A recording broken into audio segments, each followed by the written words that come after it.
Hello and welcome to this week's edition of Side Splitters. My name is Lyle, And I'm Andy. and our goal tonight is to leave you in stitches. Andy, I'm being told that you are now going to be covering traffic on the show. Is that correct?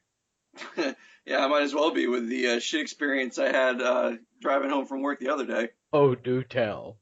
Oh man. So I'm gonna try to not lose people by talking about being stuck in traffic here because this was a Narnia like adventure that I had coming from work to just getting home.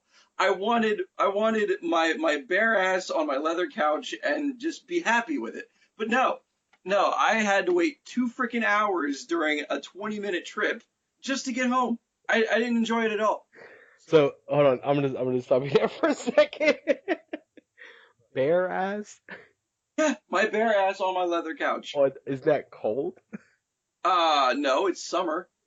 I know, but that's what made me think like maybe you have the air conditioning cranked while you're not home, so when you come home, you can just walk into a very cool room of whatever kind of home you have there. It's temperate at best. I wouldn't call it frigid, that's for sure. No, not until you put your bare ass on leather. But true, but the shrinkage kind of helps with not sitting on my balls, so it works. Fair enough. So how did 20 minutes turn into 2 hours? If you want to hear Andy's fun traffic story, Okay, stick I see what you around. did there. Stick around to the end of the podcast, and it'll be a little bonus segment because I don't think anyone's going to hang on for the full thing because I was not there at the beginning to tell you. Trust me, it's worth it. But damn it, is it worth it? It's a good ending. You're going to want to hear it. Just stick around past the credits. We're going to marvel this shit. Like, we're going to Marvel movie this shit, and there's going to be something after the credits. So just stick around and you'll love it. Um, that was whew, yeah. Yeah, yeah. That was So that something. was a thing. Okay, but hey, listen. While we're on the topic of traffic and obviously driving and everything, New Jersey is pushing to pass a law sometime soon. I think we're look. Don't lay the smack hammer down. Whatever. Don't be pissed at. Smack hammer. Yeah, smack hammer. Don't be pissed at me, internet. Here's the thing. I don't know the exacts of this, and I feel bad for not knowing the exacts of this. But I also feel like if I went into details and figured out exactly what was going on, the conversation wouldn't have been as fun. So here's what I found out so far. From what I understand, we are to vote on a law of whether or not the whole idea of distracted driving is going to be more strict. Um, when this first came out, a lot of people were saying, "Oh, like drinking a cup of coffee," so everyone was going nuts because all it took was that one person to say, like drinking a cup of coffee being distracted driving, and then it just spread like wildfire. New Jersey's trying to pass a law that you can't drink coffee while driving anymore. No, that's not what they're trying to do. Because that is how the internet works. As soon as somebody says something that is either like gives you any emotion past meh, then people are going to react to it. Right. So, it's just for distracted driving, and that's fine. But here's the reason I bring it up, because let's assume that it was for just drinking coffee. I want to know, Andy, while driving, what are some of the silliest things you have done, or the weirdest things you have eaten while driving? Ooh, okay. So the, here's the thing. When I drive, I don't really eat a whole lot. Like I'm a burger man only.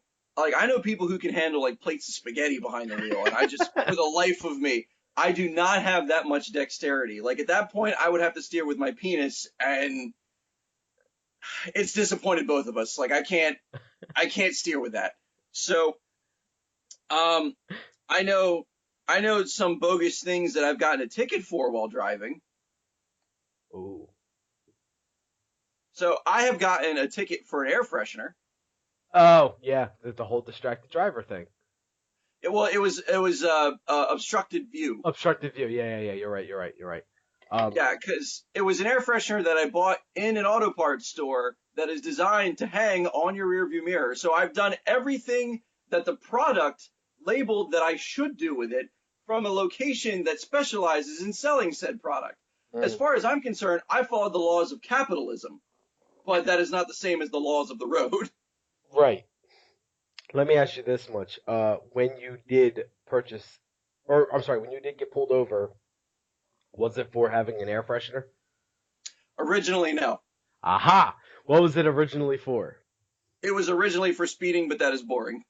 Here's the thing, and this is why I asked this, and I think you know why I asked this. Yeah, I know why you asked it. For those that don't know by now, Andy just has to do this podcast with his camera pointing at him, so I always get a fresh live feed video of Andy.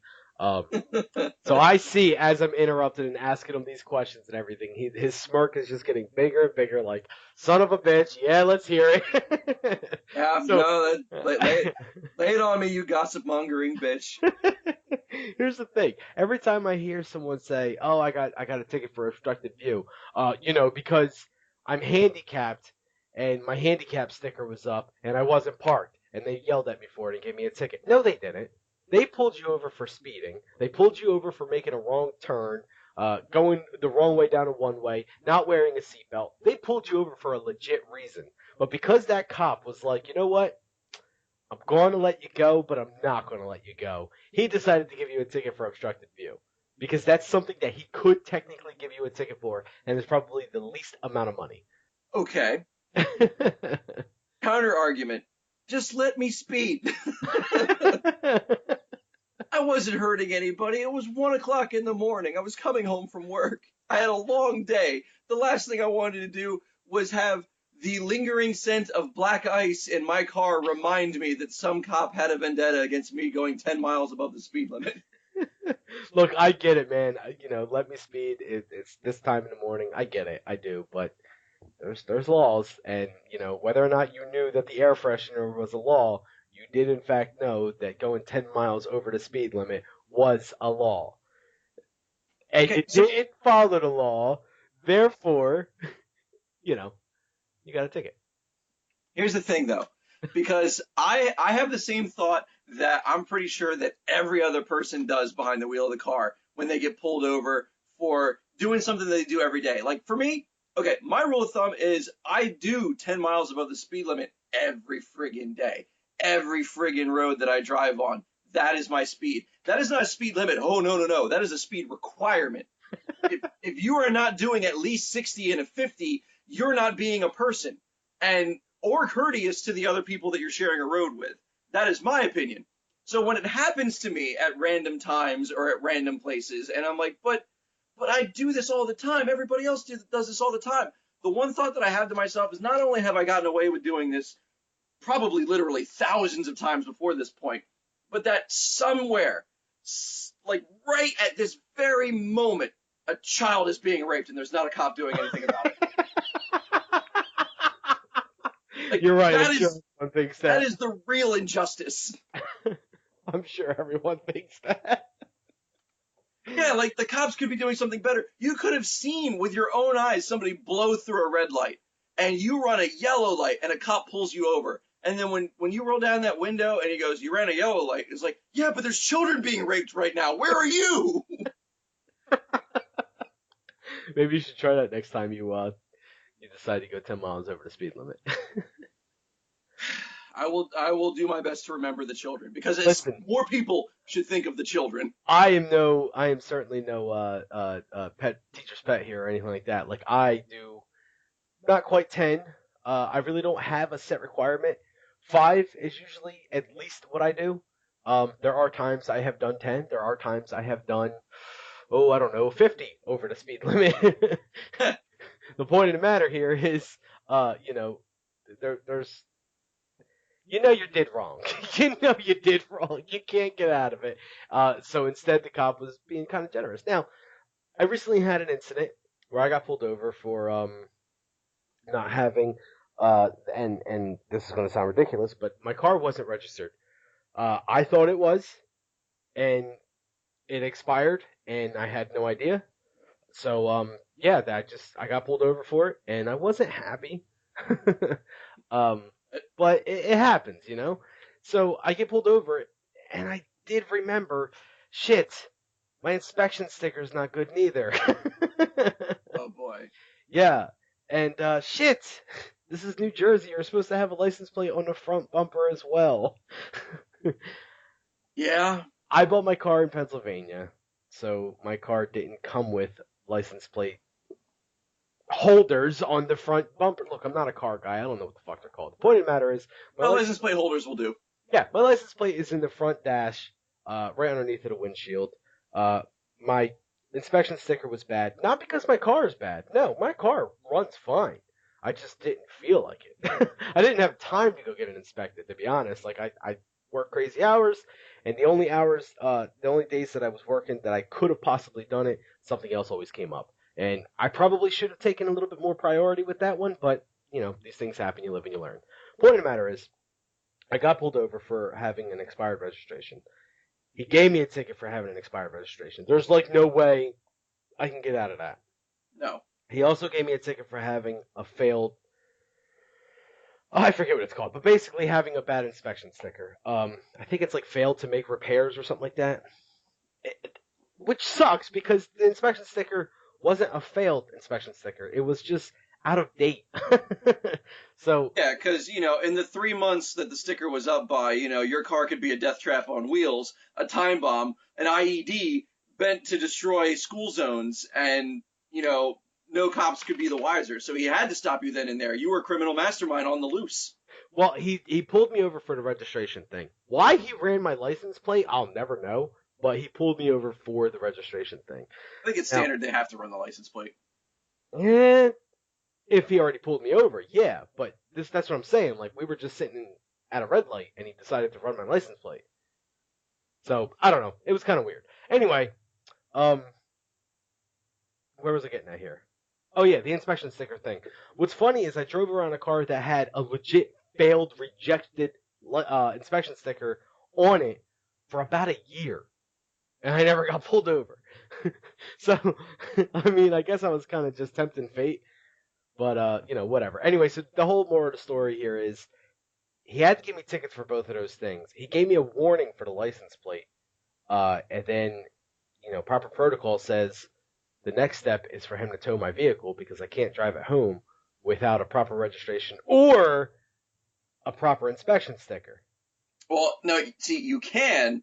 He just won't let you because you got it there without registration or sticker. Right. Um, so he was telling me, he was like, all right, now I'm going to have to call the tow truck and get your vehicle towed. And I'm just like, oh, I'm ready to just like plead to him every possible plea agreement possible. Like Yeah, I know it's a little redundant there, but I'm ready to just like throw myself at him and beg for his mercy give because him a handy, whatever you got to whatever, do. whatever. Because I was like a block away from where I was going, and I was just like, if I could just get here, I'll be fine, please. But before I can even say anything, he interrupted me purposefully and was just like, I'm going to call the tow truck, but I'm not going to sit here and watch you and make sure that you wait for the tow truck. So I got too much stuff to do. So I'm going to go while you wait for the tow truck. And you have a safe night. You got me? And I was just like, oh, crystal clear there, officer. So he goes away, and I'm sitting there. My buddy's in the car, and he hasn't left yet. So I'm like, do I just drive off, or should I legitimately wait for him to leave? Because he pretty much just told me to get out of here, right? And he's like, I think you maybe should just at least wait for him to turn around and get going a little bit. I'm like, okay, good idea. So that's what I did. And I did, in fact, get to where I was going. That was about a block away. What the officer didn't know was I was You had having 20 pounds someone. of marijuana in the trunk. No, no, but Oh, okay. I was going to have someone follow me back to my house, which was another 15, 20 minutes away. Just so he can make sure no one could pull me over, which I know probably wouldn't have worked. But once I got out of that city, I'd have been fine. So that's what we ended up doing. I ended up being fine. I got it fixed the next day, and man, it was certainly two tickets that I didn't want to pay for. But you gotta do it sometimes. But enough about cars. I don't even want to talk about or think about cars anymore. So you don't like to eat in the car except burgers. Personally, yeah, because that's what got us on this conversation. Yeah, I don't know like where we branched off. Like something happened in there. Something usually does. I don't actually like to eat in the car either. I don't know if it's something that like my mom or my aunt and uncle just embedded into my brain as a child, but like eating in a car is so taboo for me that it actually makes me more nauseous and I just can't do well with it. Like if I absolutely have to, like we're going somewhere, we're already running late, if I could just get a sandwich or something like that, and usually if I can at least buy 5 minutes, I'll just try to scarf it down parked somewhere. I Yeah. do not like eating while driving at all. So I typically try to avoid it. So, but it's just, I know, like you said, some people can eat spaghetti while they're driving. Some people, I think I seen a thing on the internet the other day where somebody was eating cereal while driving. And I was just like, I don't know if that's a talent or just an idiot. Yeah, I don't But know either because like if they don't want you on your phone playing Pokemon Go while you're driving, I don't know how anybody can like make a bowl of cereal and then consume it in the time it takes for them to get where they're going. yeah, forget the concept of playing Pokemon Go. Just being on your phone is something they don't want. So they definitely don't want you eating a bowl of Lucky Charms. They're magically delicious. I don't give a damn. Anyway, um, so yeah, that was that. Now drinking stuff, like I do drink coffee on the way to work. Uh, I typically keep a bottle of water in my car as well. Um, and back when I used to drink soda, which was forever ago, it seems like at this point, I used carry a bottle of soda or something like that in the car as well, or iced tea or something along those lines. Right. So that I don't mind. And when people were saying about the whole, you can't drink coffee in your car anymore, I was just like, oh God, I hope that's not true, because that's what I do. I drink a cup of coffee on the way to work every morning. Honestly, I thought that was bullshit as soon as I heard it because I'm like, first of all, how does a cop even enforce that? Like, Well, I kind of figured that it was going to be something along the lines of like, the same way with your air freshener. Like he pulls you over for speeding, but he sees you have a coffee mug that's half filled in the cup holder. You know, it's just it's not something that you want to fight because he's going to be like, oh well, you're distracted while driving because you're drinking coffee while driving, and you could be like, but officer, it's in my cup holder. I was going to drink it when I got to where I was going, and he was I would fight it. right. And the argument there would be, okay, then I'm going to give you a speeding ticket. And you're going to go, yeah, just give me the ticket for drinking coffee. I'll have a fun story to tell on a podcast someday. I'd be like, officer, how do you know that that wasn't in there from yesterday? I don't clean out my car. Obviously, there's bags in the back. I'm a slob. That could be old coffee. And then point number two, I will take a Javalizer test to see if I have coffee on my breath. You don't know. Javelizer test. And those You don't bags in the know. back, those bags are 20 pounds of marijuana and dead bodies. So you choose Listen, what to write me a ticket for. officer, I've done way worse today than drink coffee. I can assure you. I cracked open a 20-year can of soda and decided to drink that. And it was called Crystal Pepsi. And then the next moment, I found out that they re-released it, and now I feel like an ass. So if you want to give me a ticket, go right ahead. Yeah, this morning I shat aluminum. Balls in your court. So, Crystal Pepsi, huh? So that's an interesting segue. Yeah. Um, With the Crystal Pepsi and I've also noticed Sprite Remix made a comeback. They don't call it that anymore. It's Sprite Tropical Mix, I think. And Surge has made a comeback. yeah, How do you you can feel call about? it a comeback. Yeah, I wouldn't. It's been here for years. How do you feel about the resurgence of all these soft drinks? Ah, Yeah. I it only solidifies my greatest fear about the last decade or so. Um, in that we have, as a society, and I'm going to get deep here for a second. Ooh. Ooh, we have lost our ability to identify as individuals. Like we have we have actually gained personality um, within a decade or so, back from like the 50s to the 60s to the 70s to the 80s and then to the 90s, and then that's where it stopped. Like that's where we stopped being an individualized society around that era, because the 2000s, name one thing from the 2000s that's memorable. Well, Sprite remix. Damn You and it, your you damn got me. soft drinks. But And like, not to cut your deepness off over here, but the other thing that I'm waiting for them to bring back, Pepsi Blue. God, I hope not. Oh, you are a madman. I That's a am a madman, but that's I'm a madman that delicious. doesn't have blue urine. It did not give you blue urine. It was green. I'm sorry. No, you were drinking Mountain Dew and got confused. That was pitch black and feces. I don't even know what we're talking about anymore. So I don't know either. We're back just doing like random bathroom chemicals and soda. Um, back to your rant there. no, but like, now we've gotten to the point where like 2000 was so dull that like, there wasn't anything really stand outish. And then after 2010, we've just gotten into this nostalgia kick. Like hipsters are the thing of this decade.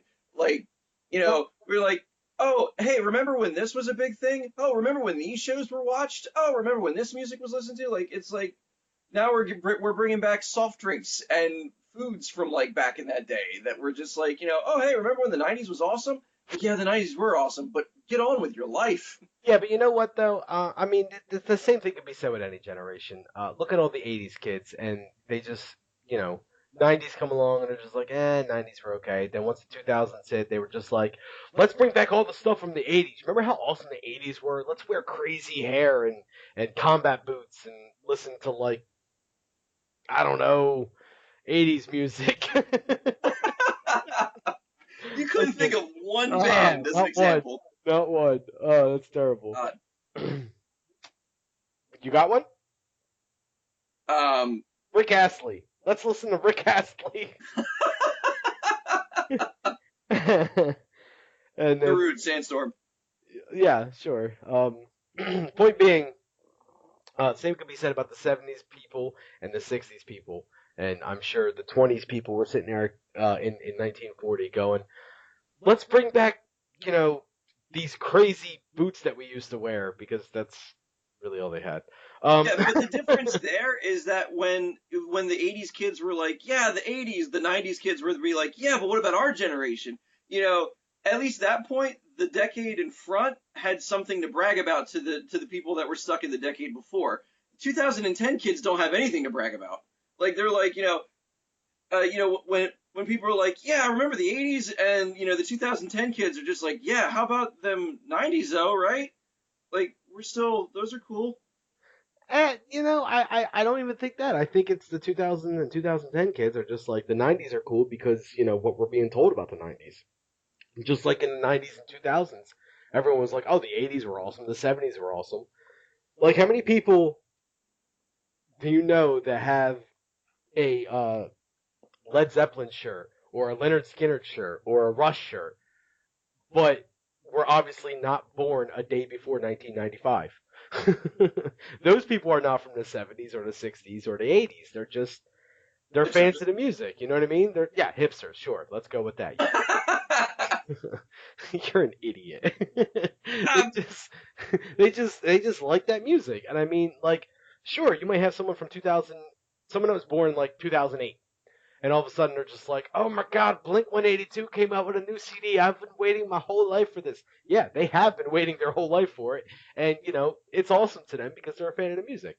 Um, what could be worse? Blink 182. What could be worse is if all of us 30-something-year-olds, I say 30-something-year-olds for your sake, um, if we all decided to sit there and go, did you guys hear the newest album from Two Chains? Huh? Like, come on. And it's got Drake on it? Yes. Nobody gives a damn about that. And it's just because we're becoming old and we don't understand the new music anymore. You can call it music. just like in our day, in our heyday, when Limp Bizkit released a new CD, I went crazy. When Insane Clown Posse released a new CD, for whatever reason, you went crazy. Linkin Did Park. not. Everyone went crazy over Linkin Park. Don't sit there and tell me you're not a fan of Linkin Park. And I'm not just talking to you, Andy. I'm talking to everyone listening to this goddamn podcast because I've never met someone that was from that era and not a fan of Linkin Park. And if they said they weren't a fan of Linkin Park, they were lying, or at least just trying to be cool. And that's all I have to say about that. Like, not the biggest fan in the world, but you like a song or two from 'em. Everyone at least likes something from 'em. It doesn't matter if you listen to rock, metal, rap, whatever. Everyone likes Linkin Park. I tell Moving you on. what, when Hybrid Theory first dropped, the only vendetta I had against Linkin Park is I always spelled the name of the band wrong. You went with the Lincoln as in Abraham Lincoln, I take it. Yeah, yeah, the big unionizer. Yeah, I thought that is a weird name for a band, and then when I actually saw like the album cover and saw the name of the band spelled the way it was, I'm like, well, what the hell does that mean? Yeah, but you just remember these things. You're sitting in lunch of school or whatever, and you're just talking to all your friends or whatever. Just like I'm sure now that a lot of people are sitting in their lunchrooms today, not today because it's summertime, but you know what I mean. And they're like, "Oh my God, did you hear the newest?" I don't know much beyond Drake and Two Chainz, so we're just going to keep using that example. I know Drake because the internet makes fun of him a lot, and I know Two Chainz because on Reddit he just did an Ask Me Anything yesterday, and I was like, "Who the hell's this guy?" And I've read stuff about him, and I was like, "Oh, well." I listened to a Yeah, little bit of his music, and I was like, "No, let's just keep listening to the or reading the questions he answered." well, I mean, I personally, I think that it's scandalous that during his, recording his last album, he only wore one chain in the recording booth, and I think that's a disservice to all of his fans. I in fact found out that the only reason he wears Two Chains and calls himself Two Chains is his original name was Titty Boy. Um, and believe it or not, he didn't make it with that name.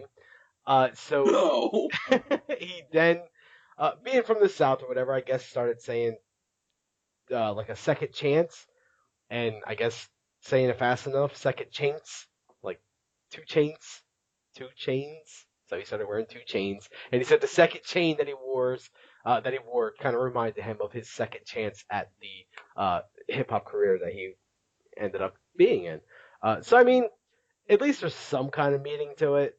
Yeah, the most interesting thing about that was, No, no. The most interesting thing about that was Titty Boy, actually, no, you are absolutely right there. That because that was.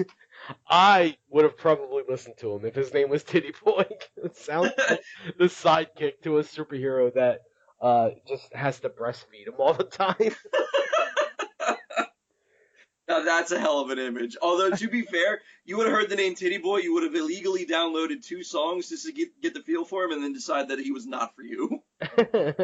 I know. I would have heard the name Titty Boy, try to illegally download two songs, and instead illegally download a virus claiming that it was those songs, and some sort of weird Google search that I would have never gotten back from my life again, because Titty Boy is not something I'm typing into a Google search engine with safe search off.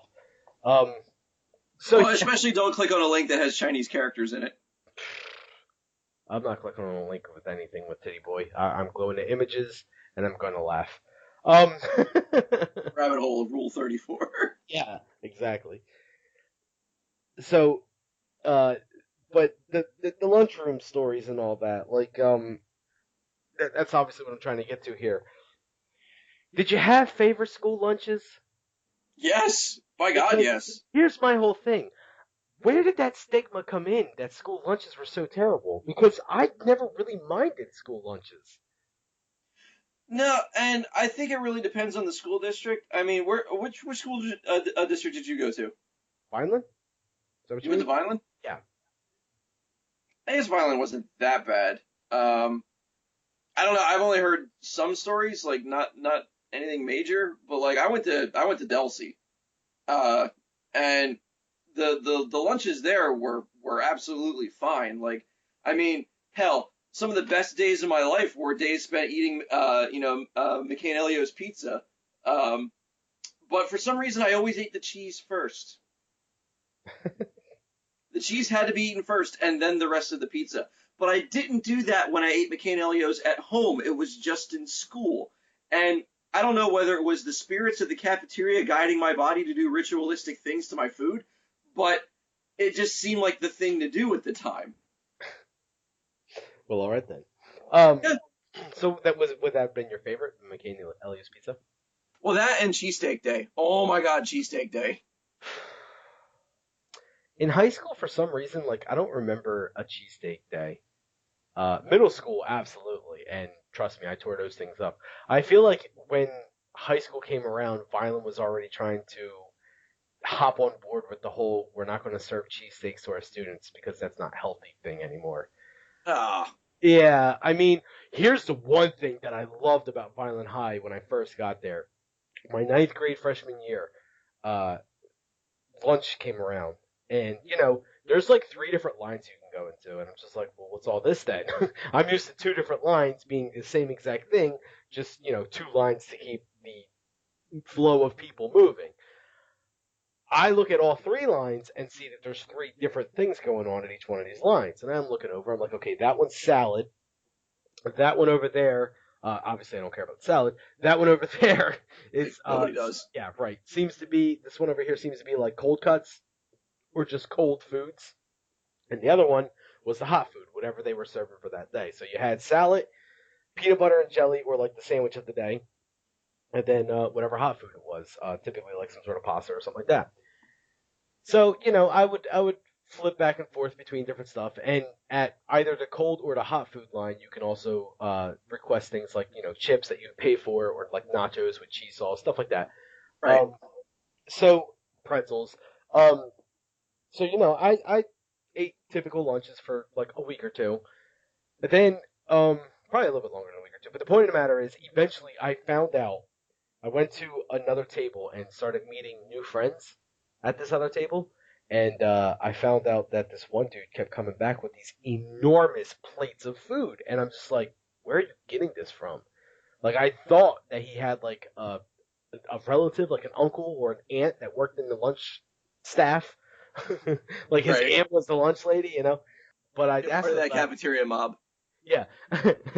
I the cafeteria, the luncheon mafia.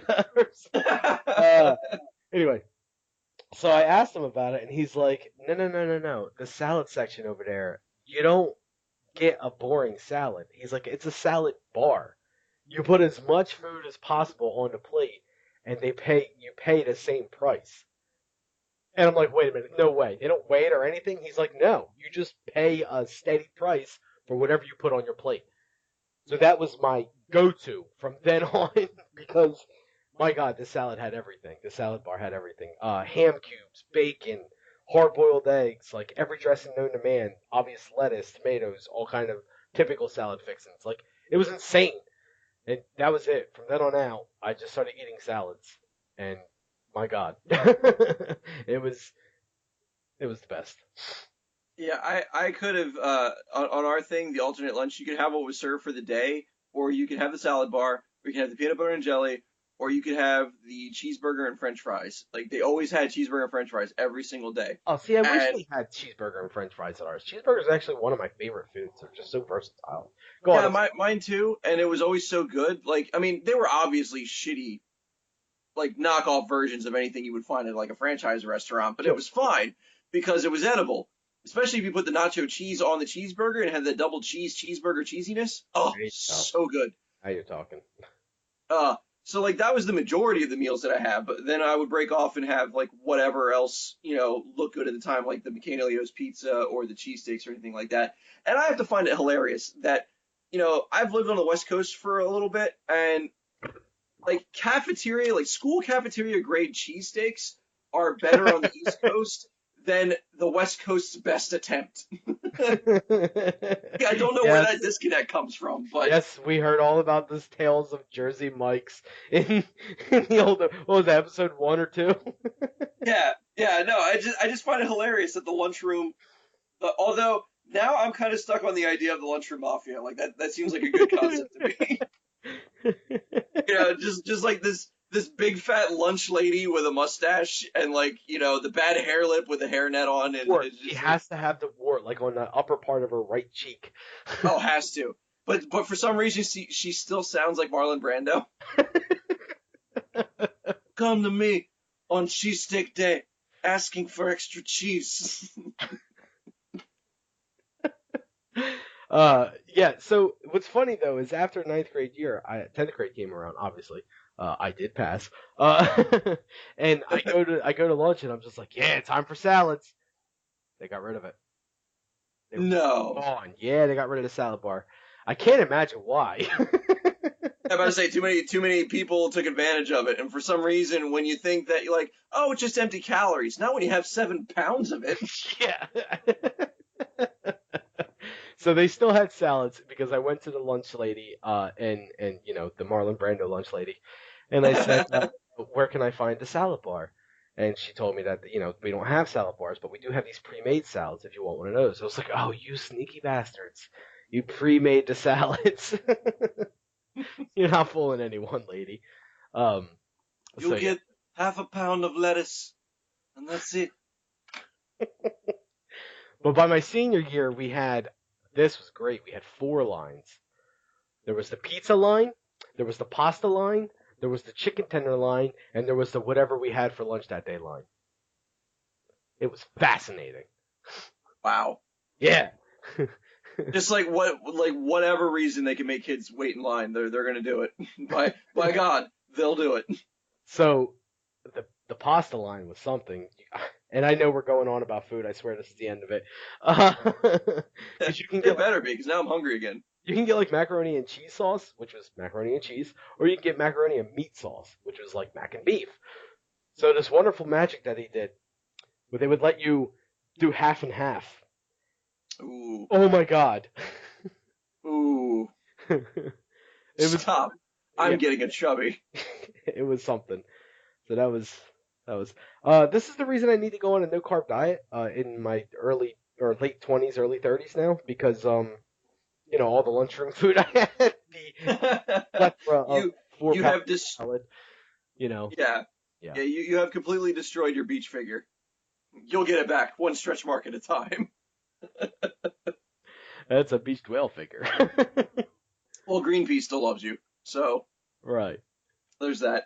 Okay. All right. So I don't know if you ever had anything from your childhood that was seemingly innocent enough that you were just scared to death of.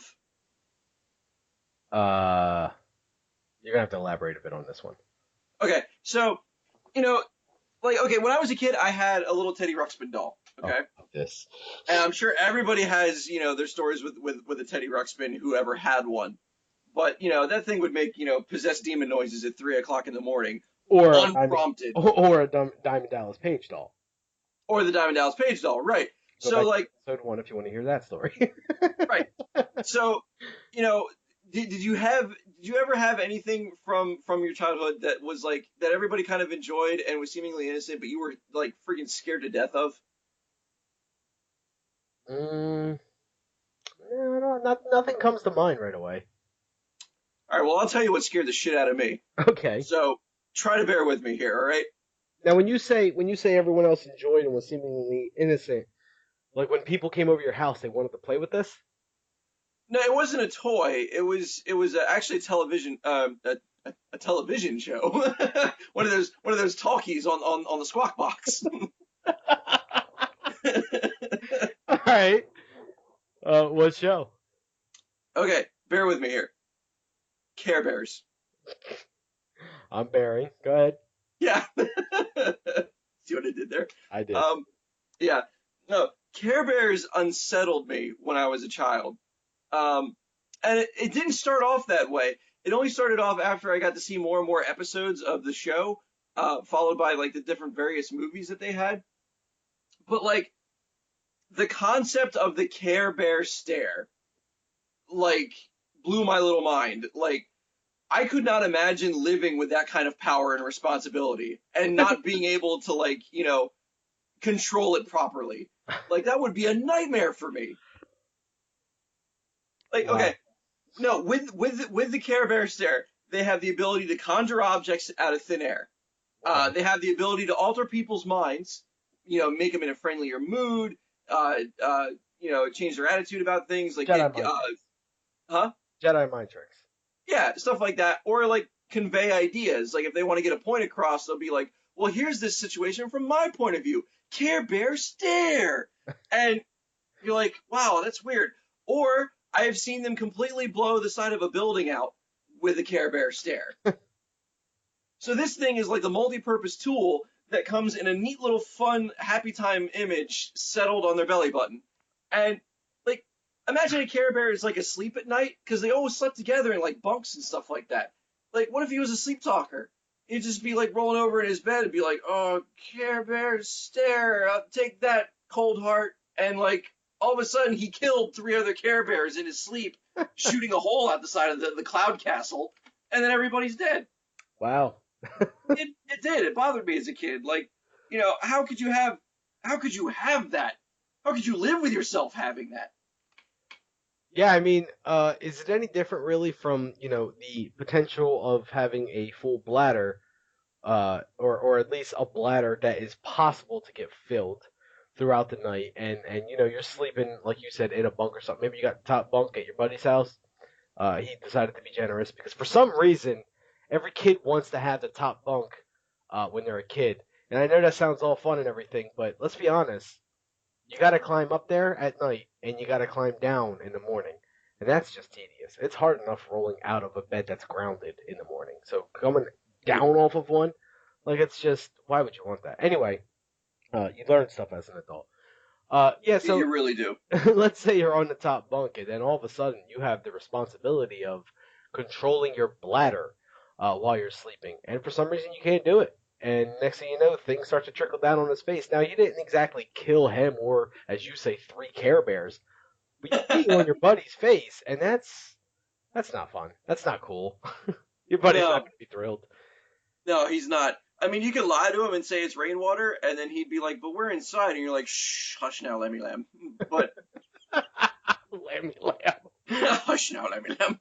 But you know, I don't know, man. Like, and even okay, even if the Care Bears like decided to like go rogue one day, who could stop them? Who could? You mean Like, all the Care Bears? just yeah, just or even just a small sect group of them. Like they weren't a military power. They didn't try to be because they always tried to win the battles of hearts and minds. That was the wartime effort of the Care Bears. They won the hearts and minds of the people, mostly children, and whatever adult enemy didn't understand children. Hmm.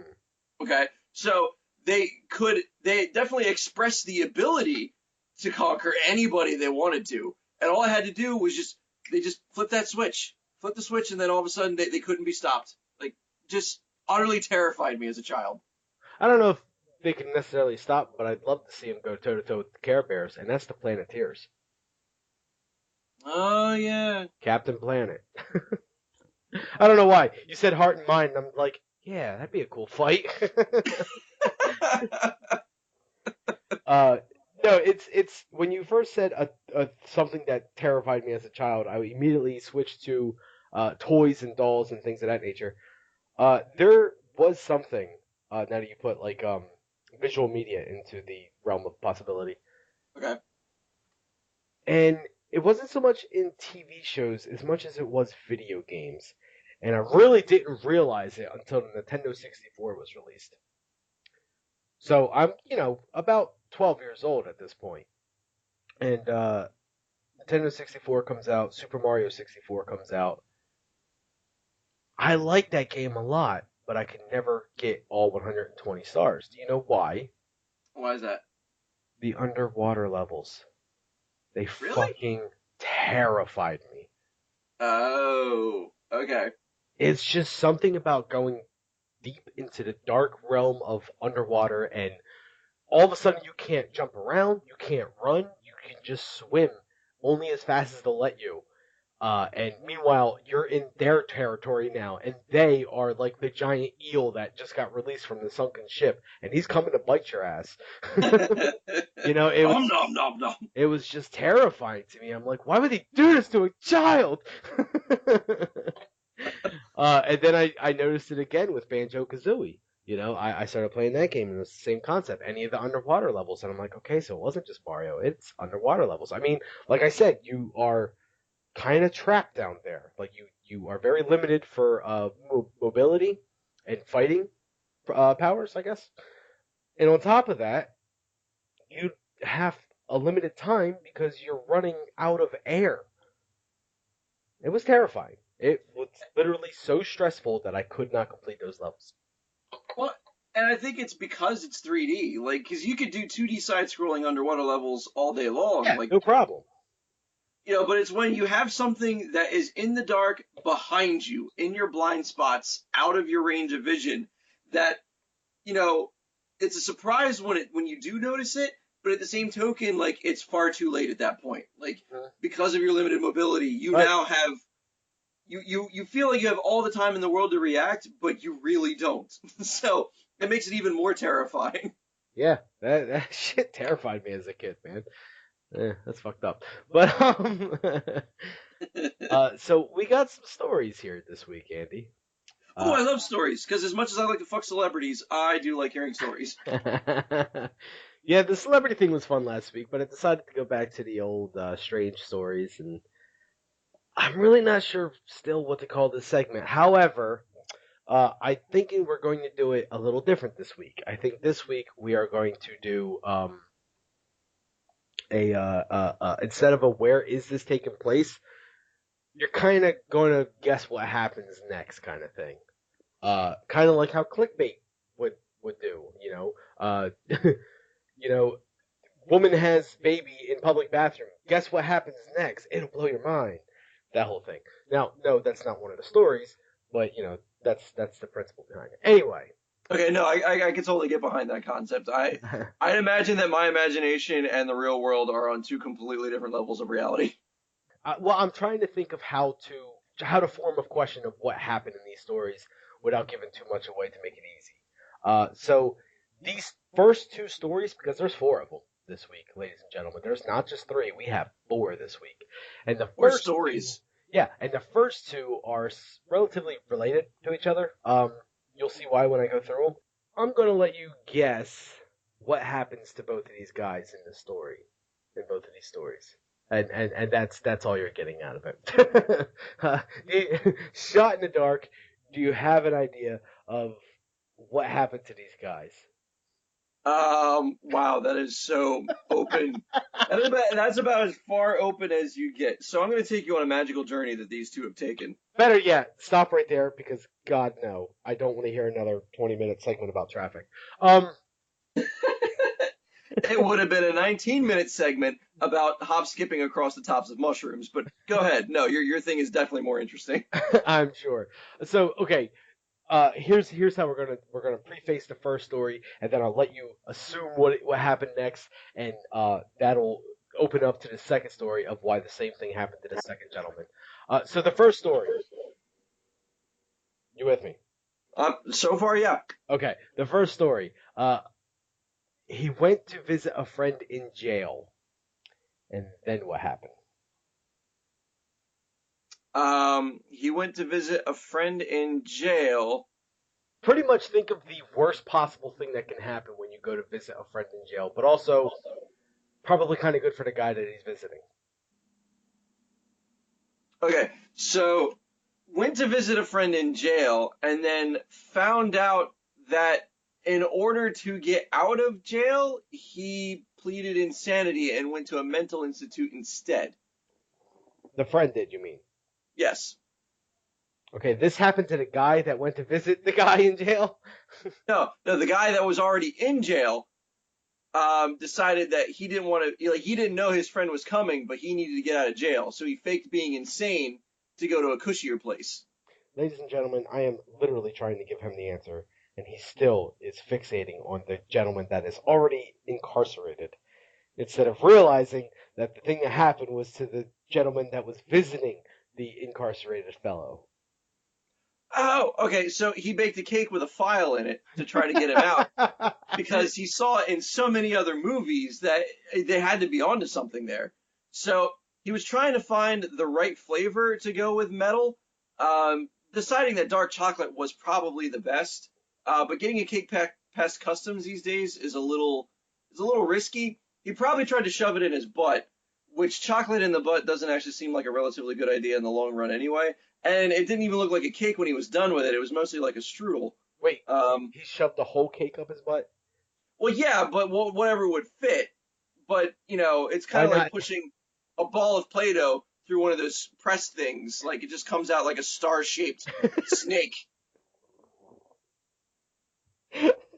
Have you ever looked at poop before? It's never star-shaped, Andy. Well, not while it's being made. So That's just sick. the guy goes to visit his friend in the county jail and ends up getting arrested because he had outstanding warrants. This was in Dumbass. yeah, this was in Iowa. Okay, I'm gonna read the article as is because I always feel terrible. Like what kind of window licker am I that I can't even read simple letters on the screen? When I go to edit these things, I'm just like, God, I sound like such a moron.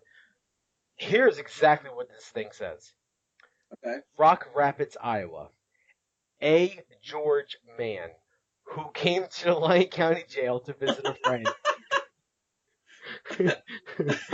Wait, I'm confused. Is he from George or is he named George? I don't know. Carry on. But he came to visit. He came to the Lyon County Jail to visit a friend. Ended up in custody himself. According to the Lyon County Sheriff's Office on Tuesday of this week, August 4th, 54-year-old Clark Nagel of George. Oh, so I guess George is like another city in Iowa, maybe? I mean, they already have a county named Lyon. Why wouldn't they have a city named George? So Mr. Nagel went to the sheriff's office to visit an inmate in the Lyon County Jail. Deputies say that during a routine security check done prior to entering the jail facility, they discovered a warrant for Nagel's arrest. According to authorities, the warrant was failure to appear, and the bond amount listed on the warrant was $500 cash. Here's the thing. If you are failing to show up somewhere and you get a warrant for it, don't just go to the jail because now you're doing the complete opposite of what you should have did the first time and you're making it worse. Yeah, that's a bit of irony, isn't there? Like, for whatever reason he decided not to show up to his court date, but then this has to be a really good friend. I'm thinking ex-lovers, in order for him to actually crawl his ass out of bed, get in his car, which probably isn't even registered, to the jail to get arrested for failure to appear. I'm not even going to lie. The next line of this article and the last thing, it says, in addition, deputies say that further investigation revealed that Nagel's driver's license was suspended and the vehicle he drove to the jail had expired license plates. That's pretty funny. Good call. Oh, shit. That's funny. They may not have figured out what he was doing, but you certainly figured out what he did. So, good for you, sir. Because, those guys only have one type. So, let's move on to the second related story. Oh, my God. Wow. Okay. Obviously, the guy ends up going to jail as well, gets arrested as well. Well, he gets to visit his friend all he wants to at this point. True. And now they both have cake. Is it bunt cake?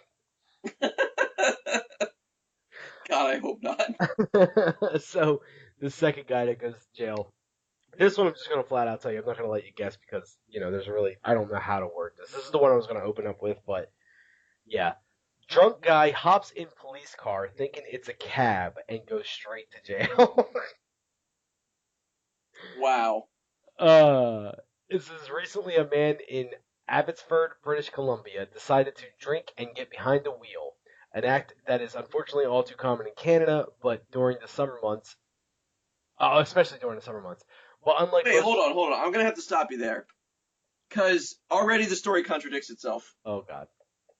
No, because they're saying that the guy hopped into the back of the police car and was driven to jail, right? Mm-hmm.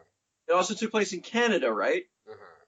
Shenanigans. One of these things is false because Canada has Mounties and they use horses. So the guy didn't climb on the back of a horse and then get sent to jail. He went into a car. So it couldn't have happened in Canada. Are you done? Yeah, I'm done being right. Not all Canada has horses. That, sir, is racist. Okay, you're right. I'm the racist one. So if I could just continue with my story. Sure, fine, whatever floats your boat. Unlike most drunk drivers, this one eventually had second thoughts and decided to pull over. Officers say the man then switched off his car, got out, and hopped into a cab, where he told the driver, "Get me out of here, buddy. Cops are everywhere tonight." There was only one problem. The taxi turned out to be an idling police car, which means the man just told a cop to get him out of the area because cops were everywhere tonight. So that's why he didn't think it was a cop, because it wasn't a horse. There you go. Yeah, there you go. That is a perfect camouflage. Wow. So the reason I picked these two stories specifically is because, like, so this guy just was like, I'm gonna make this cop's job easy. I'm gonna just go into the car and be like, shall we go to jail now? Yeah, yeah, no, Ossifer, I need you to listen to me. I need you to get me out of here, all right? There's some people all over the place, and I'm out of drink. My God, I didn't know you did such a wonderful Lindsay Lohan impersonation. Are you a horse? So anyway, yeah, like you look at this story, then you look at the last story, and it's like I was going to preface it with doing this story first, where the guy thinks it's a cab, and then the second story I was going to be like, and then this guy one upped him because he actually went to jail and said, arrest me, instead of making the cop drive him there. So that's fun. Let's move on to story three. Go to jail. Go directly to jail. Do not pass Quebec. Do not get 200 loonies. Right. uh, this one's a little bit kind of local. It's in Pennsylvania. Yeah, I'm telling you the locations this time. So, That's a so refreshing change of pace. yeah, so I'm not a topographer, sir. it's in Phoenixville. All right, Ooh, I'm all too familiar with Phoenixville. Phoenixville man, and that's all I'm going to say in the first segment. Came back from the dead. Admits to doing this Oh. over a 56-year grudge. Ooh. He had a grudge on someone, with someone, for 56 years. What did he do?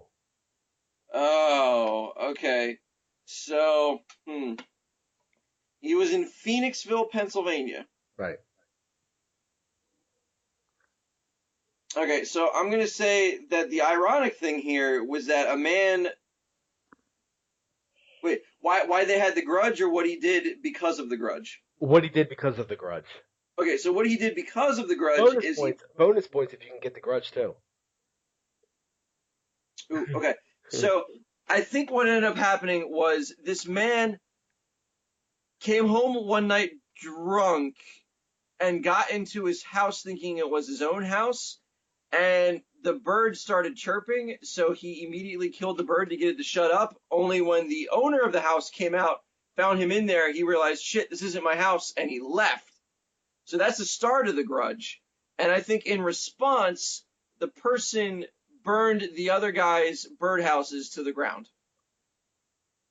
It's a 56-year grudge. Yeah. How old do you think these people are now? 72? All right. So the Phoenixville man admits to vandalizing a grave over a 56-year grudge. The Oh, gentleman, the guy died, so he the vandalized guy his grave. died, so he vandalized his grave. I hope to God he drew a penis on it. A Phoenixville man admitted in court that he vandalized the tombstone of a man against whom he held a grudge for more than 50 years. Paul E. Donovan Jr., 69, of the 1200 block of South Evergreen Drive. Now, 69 years old, 56-year grudge. That means he was 13 when this grudge started. Okay? I'll just throw that out there. He Probably pleaded because guilty. of his hoop and stick. He pleaded guilty Tuesday in Montgomery County Court to a misdemeanor charge of institutional vandalism of a cemetery in front of the president, Judge William T. Ferber, according to court documents. Blah, blah, blah, blah, blah. He was sentenced to 2 years of probation and ordered to pay $1,500 in restitution to the family of the deceased. He was also ordered to stay away from the tombstone in the cemetery. Oh yeah, stay Uh, away from that rock. That rock will never be the same again. According to the criminal complaint, Donovan told police that he and the deceased were childhood friends, and that 56 years ago, the deceased stole $300 from a box in his bedroom. That's it. Well, hold on a second, because he might have a legitimate reason here. $300 56 years ago, today's interest would probably put it at, let me see, carry the one, I mean, convert it to we could pesos. quadruple it, and it would be $1,200. We could, but we should probably filter it through other countries' currencies so that it gets like an extra decimal point first, and then convert it back to dollars. Look, the point of the matter is $300 is not enough to have a grudge for 56 years for. It is in dog years. Be fair. I mean, have you ever held a grudge with someone for that long? Ooh, for that long? No, Yeah, but I have held exactly. grudges. Really? How? Okay. Okay. This is a special case interrupting the segment that we have no name for. Let's hear the grudges. Can you at least how much are you willing to divulge? Let me start with that. Um, I mean, I can divulge enough, I suppose. Is the grudge still active? Um, kinda. I don't know where they are now, though. Oh, okay. Let's hear it. I, What do you got? all right, so I was borrowing a video game from a friend of my brother's. Nerd. Shut up. It was a good one. It was Final Fantasy 3 for the Super Nintendo. Ooh. Yeah. Wanted to play it and took it into school with me, and I'm trying to remember why I did that. But I know that this friend took it out of my desk. Actually, no, it wasn't my desk. It was my gym locker. I had it in my gym locker, and again, I cannot remember why the hell I had it out. But I know he took it, and I know he took it even though he denied it, because he would talk about it with his friends about the game specifically, which seems like a hell of a coincidence that he didn't mention anything about it beforehand until I actually brought the damn cartridge into school. So then, like, he stole it, and then that was like, God, that was like elementary school days. I'm talking like before fifth grade.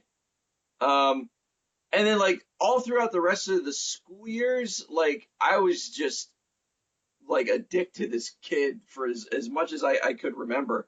And like, just kind of nonchalant and just like, oh, this asshole, like he was automatically a scumbag in my eyes for the rest of the time that I was in school with him. And I'm pretty sure that by high school, he probably didn't even know why I was angry with him. Probably didn't have any clue. And then my brother's friend was like, where did my game go? And I'm like, I lost it. And he's like, how the hell do you lose it? So he was angry at me. So I was channeling all that negative energy back at this other kid. Naturally. Naturally. And then when I got older and actually played Final Fantasy 3 again, all the way through, I'm like, well, shit, I'd be mad too. I'm still mad at that guy. Where the fuck he is.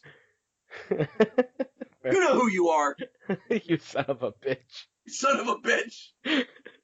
Free the Espers. So,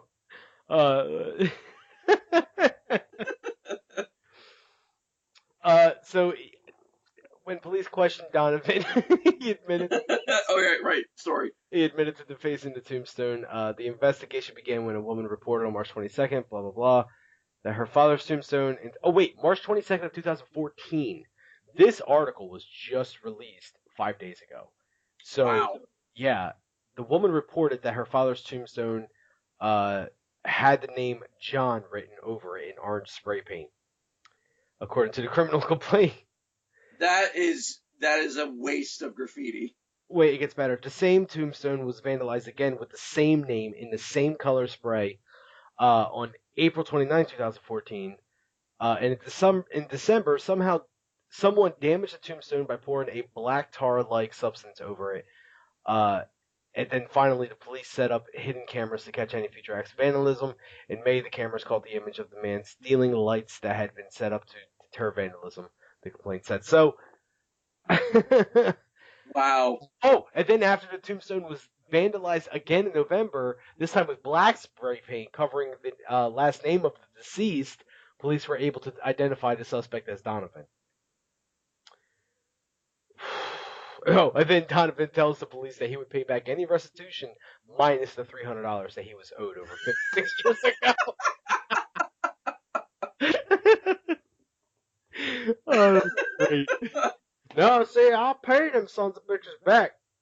I feel kind of bad for what I did with the said tombstone there, the little rock there saying the daddy's name on it. I do feel bad now.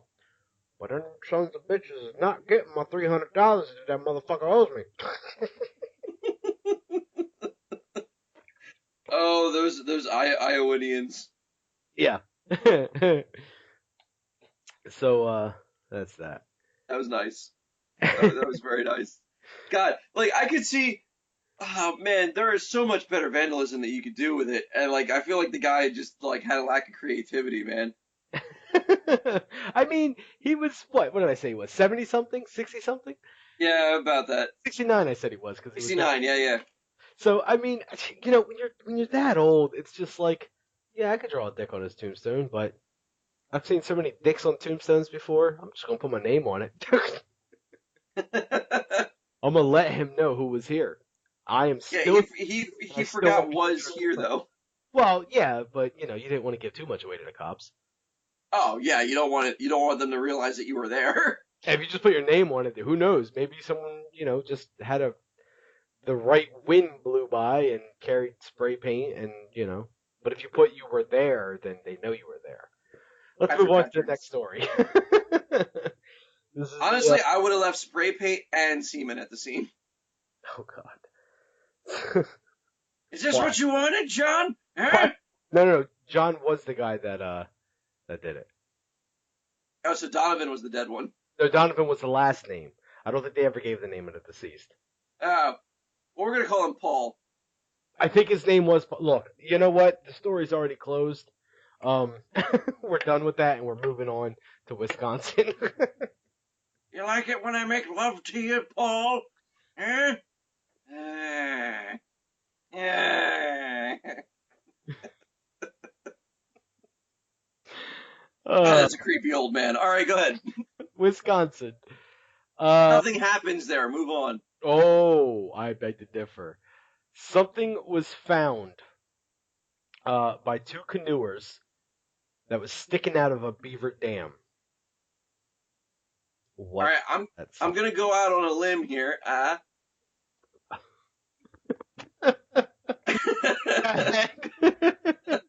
And say that it was a beaver. Oh man, you were so close. I'm going to go out on a limb here, huh? And I thought I thought you knew the story because it was actually a prosthetic limb. Oh. No, I meant tree limb, but yeah. Oh, that's even better. I was so fixated on the concept of, damn it, he already heard this story. This is no fun. Oh, that's funny. Yeah, that's the English language for you. Word association. Da da da da da da da. Yeah, prosthetic leg was found in the Wisconsin Beaver Dam. Wisconsin man has his prosthetic leg back after the lost limb was discovered, sticking out of a beaver dam by two canoers. Elliot Fuller and Jason Franklin spotted the leg while paddling between a pair of lakes near Wabeno in Forest County on Thursday. Fuller said they were convinced it was part of a corpse until they got close enough to pull it out. You thought a corpse was in a beaver dam. Okay, so beavers are notoriously vicious. Stop watching Zombievers on Netflix, okay, people? I haven't seen it yet, and I want to, so don't spoil anything. I'm not going to watch it. Well, I am, and I'll tell you all about it. But I think the thing that I'm missing the most out of this story is how did a guy lose a leg? Well, I think that's actually mentioned. Let's continue. Oh, let's continue. I love story time. I was sure we had found a dead body that someone dumped into the creek. Okay. The Germantown man said. We thought it was Oh, real. Germantown. That explains it. Well, it's not Pennsylvania. It's Wisconsin. Yeah, but any place named Germantown has got to be a nest of scum and villainy. Gotcha. We thought it was real at first until we got a closer look. A quick search on Craigslist yielded an ad from Mark Warner, who lost a prosthetic limb. No, time out. Who would do that? Like, I would not find a prosthetic limb and then immediately say to myself, you know what? Let's troll Craigslist. Someone's got to be missing a leg. Well, no, I think the guy that lost the leg went to Craigslist and posted saying that they were missing it. Yeah, but the guys wouldn't know that it was there. Like, Well, that's funny enough. It says my buddy thought to look online, and sure enough, someone in Wabano had lost a leg. Fuller told CBS affiliate WFRV. The 49-year-old man from Green Bay said his own canoe tipped over during a July fishing trip on Rangeline Lake in Wabano. He rescued his Wabano. yeah, I guess that's how you pronounce it. He rescued his gear and cooler, but so he made sure his gear and his beer was fine. But the limb, well, you win some, you lose some. Am I right? Priorities, man. Priorities. I wasn't overly worried about it because I used my older model for fishing and hunting. It wasn't my everyday leg, just to put it that way. Wasn't my everyday leg. Oh, man. I want to get to the point in my life where I could say that. It's like, no, that wasn't my everyday leg. Listen, I know we always do a title at the end of the episode, and I know we always somehow like think of something funny. I wanted to have everyday leg in the title this week. Like, I don't give a fuck what it is. It just has to have everyday leg in it. So Fuller and Franklin found the limb.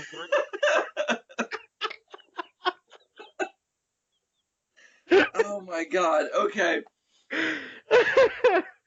Oh, I'm gonna remember that the next time I get injured. Like if I get a cut on myself at work or something like that, it'd be like, oh, we gotta gauze your arm. It's like, don't worry about it. It's just my everyday arm. I'm fine. Oh, it kind of makes you wonder. Like in the cooler, did he have like expensive beer? Yeah, I'm wondering what beer was worth losing your prosthetic limb over. Like obviously it was the expensive one. It wasn't his everyday beer.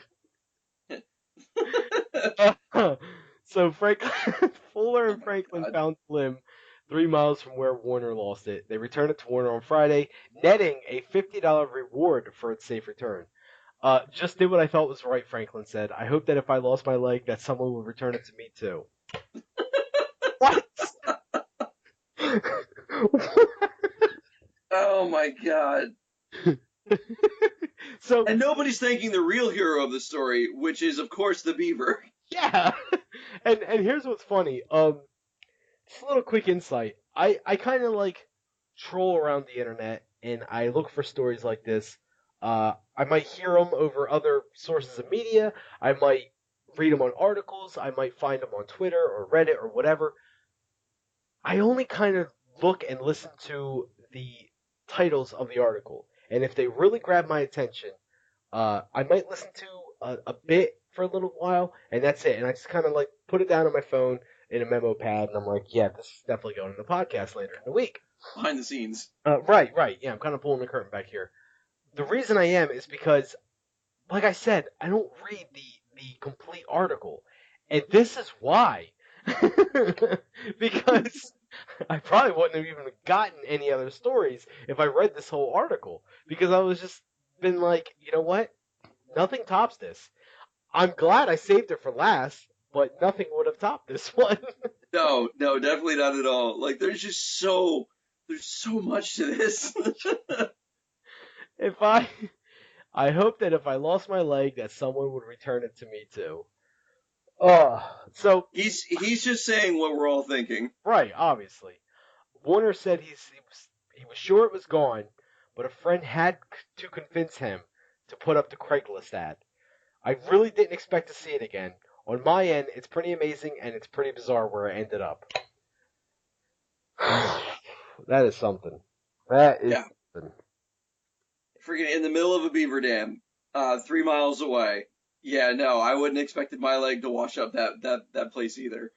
But my God, like, oh, well, I it's still it's can't. a good thing it wasn't his everyday leg. Yeah, I was gonna say I still cannot get over it wasn't my everyday leg, just to put it that way. It was my older model. And you know what? If for some reason we have someone out there that's listening and maybe they have a prosthetic leg or a prosthetic arm or something like that, and they can kind of relate to the story, like, yeah, I get it. Like, I have an older model that I use for, extracurricular activities such as hunting or fishing or something along those lines, something that might cause me to lose that, arm or leg or whatever. I'm happy for you, and I hope you can relate this, and I only hope that you don't get too upset about us laughing about this because this sounds to us completely ridiculous to have an everyday leg, and Yeah, and you know like because I mean, us normies have to deal with the same flesh and blood legs every time. Like we're stuck with our everyday parts. right, like we don't get to go out to a fancy dinner and go, you know what? Let's bring the shinier pair today. We don't get to wear name brand legs. I'm still opting for my cybernetic surgeries to where I get my tank legs. Um, then maybe I can shine them up a bit, or buff them out, put on the nice treads, something along those lines. I wouldn't mind a Swiss Army hand. Like the fingers go back and there's like a Phillips head screwdriver or something. Oh no, you don't get that luxury. You had that luxury last week, and you wasted it on white blood cells. That's your own fault. Um, so yeah, that just about does it for this week's episode of Side Splitters. But of course, before we go, we got to take care of a few matters here. One of them being name in the episode, and we'll get to that in a second. Definitely something with everyday legs. The other thing I want to bring up though, real quick, before we get out of here, is I want to make a little bit of a shout out. If that's all right with you, Andy. No, that's fine. Be as loud as you want. Well, this shout out this week. Last week we kind of did it for Countdown to Geek Town. Those guys are always super supportive of our podcast. We really appreciate that. I'm not going to get into it too crazy this week because we did it last week. And this week, she doesn't really do anything in terms of like something worthy of promoting. I just want to say thank you to her, and that is to my cousin Talia, who I'm sure doesn't even listen to this, but importantly is I told her to listen to it, and instead of going, yeah, I'll listen to that. Yeah, that sounds cool, and completely lying to my face, she instead said, you know what? I have almost 3,000 friends on Facebook. How about if I just share everything on Facebook for you? And just see where that goes. I'm like, that sounds like a much better idea.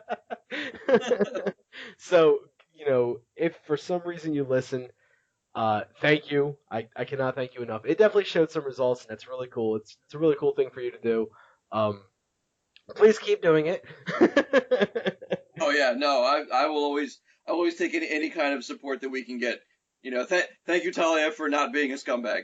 We greatly appreciate Yeah, you are awesome.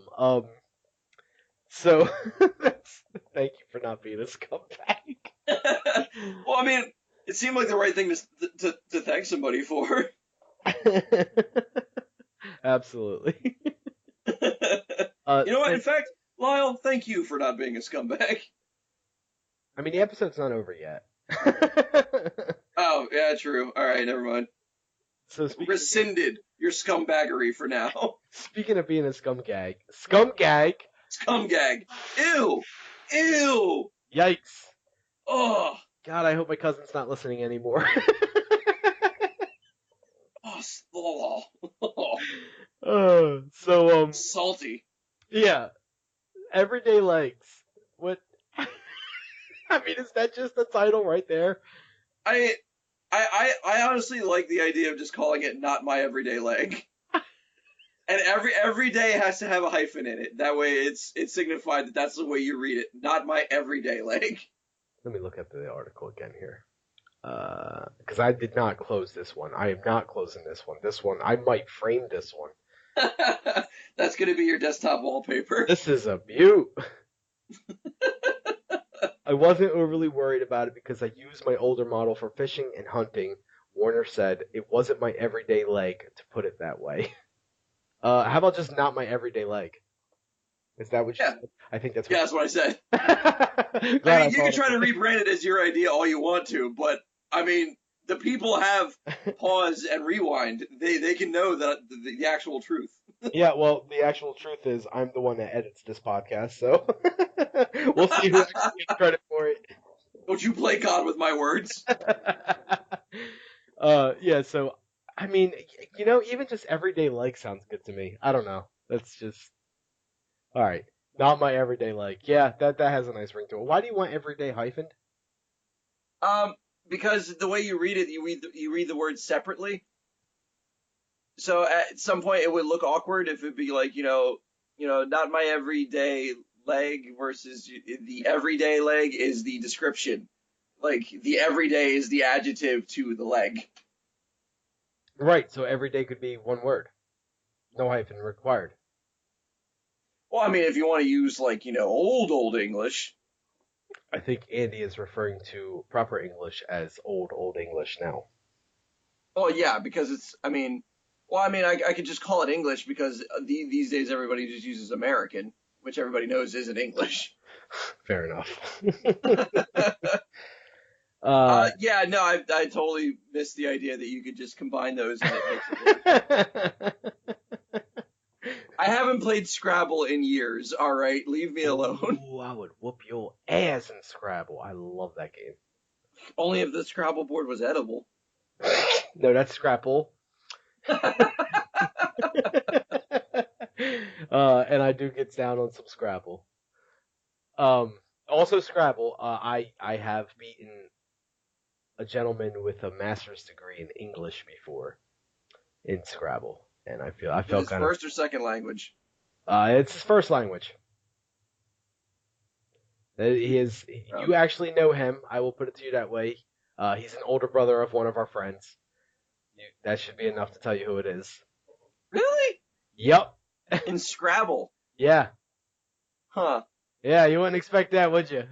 No, Rock'em Sock'em Robots maybe, but not Scrabble. Yeah, dude's hardcore with English, but I beat him several times actually. The only time he's ever beaten me is if it was not one on one and there was a third party, a third person playing with us and just completely ruining my chances of like setting him up for failure.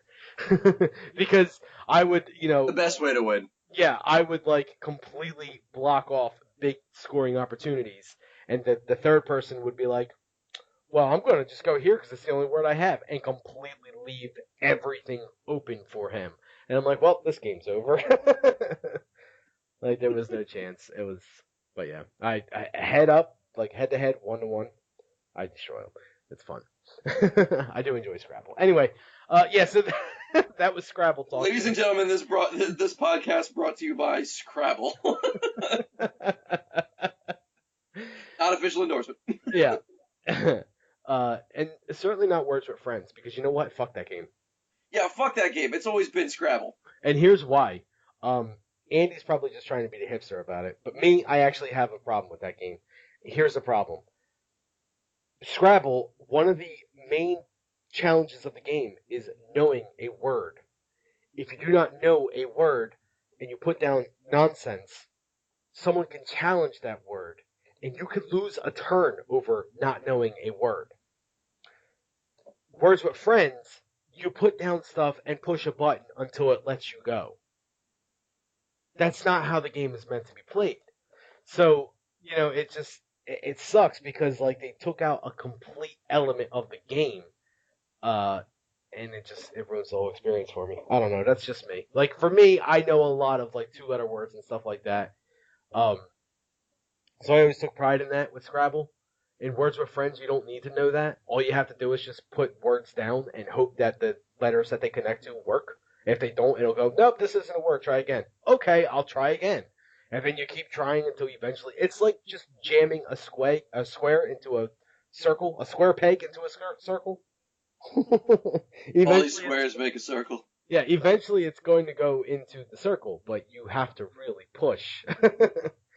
Instead of, just going, well, this is a circle, that's a circle, these are going to fit into each other perfectly. That's where I'm going to put it. And if you think that they don't for some reason, tell me I'm wrong. And if you look into that book and see that I am in fact right, you lose your turn, and I get to go again, which was the case a lot of the times, and it was awesome. That's enough of my rant. That will do it for this I week. can tell you feel very passionate about this. I do. That'll do it for this week's edition of the Side Splitters. I am Lyle. And I'm always Andy. Yeah, and this has been fun. See you next week, folks. Bye. So we're here, and we just wanted to let you know we promised after the credits. Oh yeah, no, you people are stuck with it. The credits being I'm Lyle, he's Andy. There you go. There's everyone involved in this production. That's the whole credits. Credits are over now, folks. We could thank Skype or Vizio, but we won't. Vizio? Oh, what TV is. Right. Yeah, we won't. But those are the credits, and for your listening pleasure, Andy's rant, which I'm telling you, it's going to sound terrible at first. It's going to be difficult. Some may even drive themselves to, suicide. Just listen. Oh, come on, it's not that bad. It's just a story about waiting in traffic. What could possibly go wrong? Yes, what could possibly cause traffic to sit there? Enjoy, guys. Oh God! All right, so I don't know if how many people are familiar with the area, but pretty much I work in Pennsylvania. I live in New Jersey, so in order to go home, I have to go south, and to go south, I have to travel on a couple highways to get to the Delaware Memorial Bridge. Good old Delaware Memorial Bridge, and going from route to route. I come up to where 95 dumps out into 295 to get over the bridge, and as soon as I round that bend and I'm following parallel to 295, it's just stops traffic as far as the eye can see. And I'm like, oh shit, there must have been a bad accident. And I'm looking at the arrayment of cars, and it's the standard, mauve traffic affair. It just looks like a boring painting. But it actually, in my mind, I kind of saw it as one of those Animal Planet, wildlife murals, where it's and then the roaming tractor trailers are grazing peacefully with the SUVs and the cars as emergency crew vehicles just peck at the food that's left over, that kind of crap.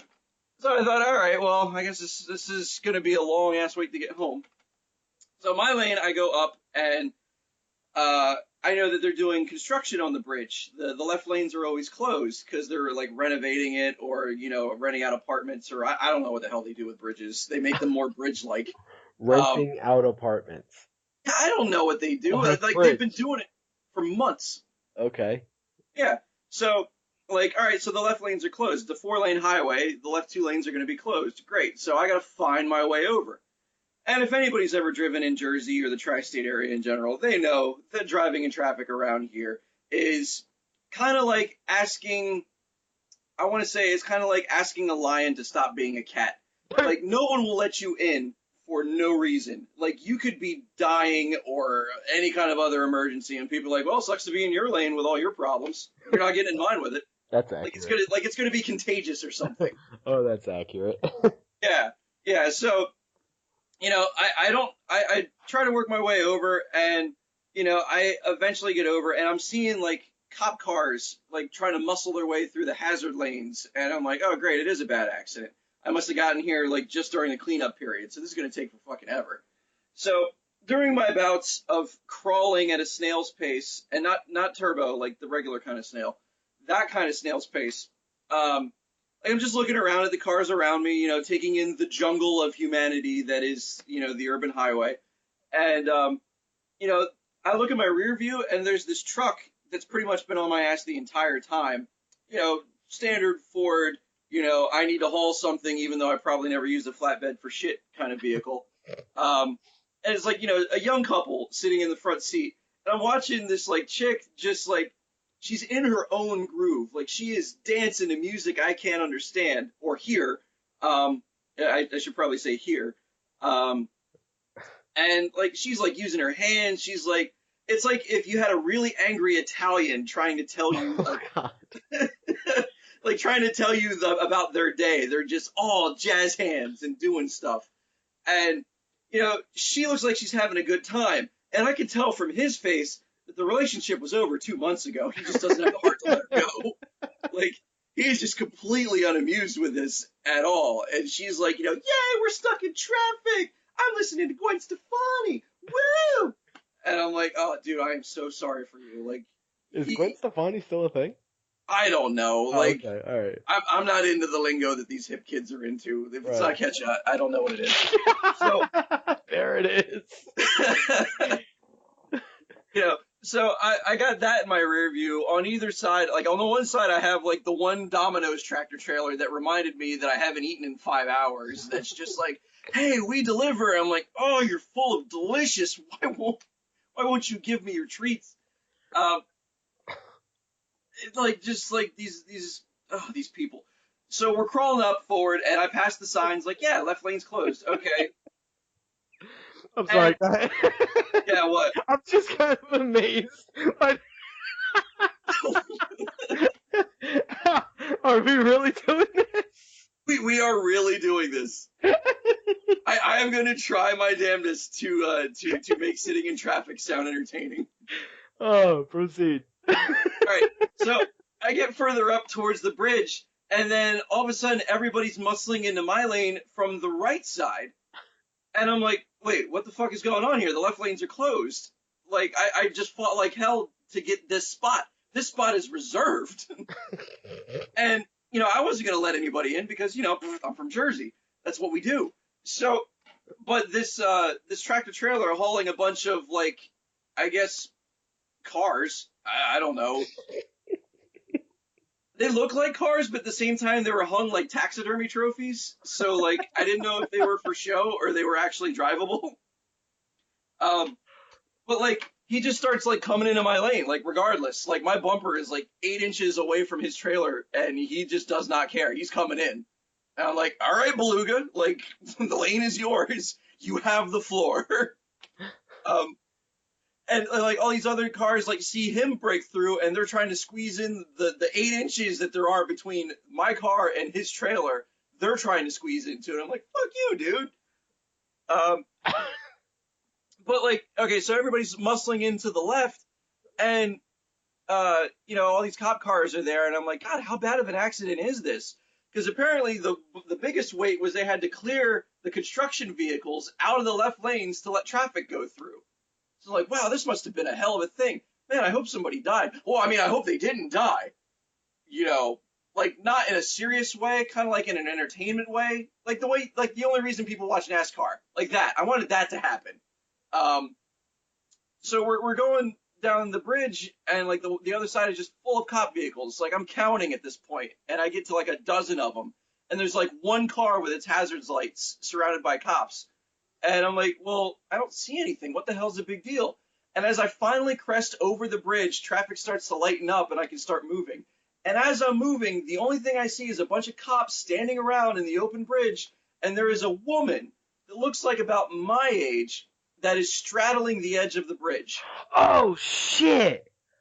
I remember hearing about this just soon as you started saying a woman. I'm like, he's going to talk about the chick that was jumping. Yeah, so apparently I sat in 2 hours of traffic because a woman was threatening to jump off of the bridge. And at that point, I wanted her dead. Like, she's not helping her case here. I mean, okay, first of all, she's a woman my age, so things cannot be that bad. Like, I'm in my early 30s. She looked like she was about late 20s, early 30s. I mean, I saw what kind of car she was driving, and that's not a reason to kill yourself. Wait a minute, she was driving a car? The car with the hazard lights on the bridge was hers. She parked the car in the far lane, got out, and then went on the edge of the bridge. Let me just make something clear here. I always questioned how that worked with bridges. People that jump off of bridges, do they? I'm sure there's no one that's going to be able to tell me. But do they just go drive to the middle of the bridge and then just get out and jump? Or why would you not just drive the car off of the bridge? Well, okay, so I'm pretty sure that the side of the bridge is a little sturdier than most things. Like, unless you're driving, like, a tractor trailer 50 miles an hour towards the end of the bridge, which is doable at 1 o'clock in the morning, but not so much on fucking rush hour. That's another thing. I see what you're getting at. Yeah. It won't flip. Blah blah blah. Ruin my fantasy. Point of the matter. It's not Die Hard, man. All right, these things don't happen in real life. But that's totally another thing. Like, why would they do it during rush hour? Like, why not? Are It you? was attention. That's Yeah. all this was attention. Did And you she know what? jump? Honestly, she is the perfect gender for attention because all she had to do was dance with her top off for freaking 30 seconds, put it on Pornhub, and she would have all the attention she needed. Accurate. That's Very, all it takes. very sexist, but accurate. Yeah, well, there's no sexism about it. If I were to do it, I would get told, like, every name under the sun about how terrible I look, or put a shirt on, you're not fooling anybody, or, like, whatever. Like, I would get booed off of the internet if I were to do that shit. It doesn't matter what she looked like. She would have got praise for it. Out of curiosity, did she jump? I don't know. I left. I was so happy to see the end of the bridge and Okay. not her. So here's how this is going to go down, folks. If you're still listening, you, you already know that you didn't hear this in the normal segment of the podcast. The reason for that is because this is bonus material that's going to be played after we're done the normal podcast. Oh, because that's the only way I see this working. But here's the good news. Watch this smooth transition and go to the beginning.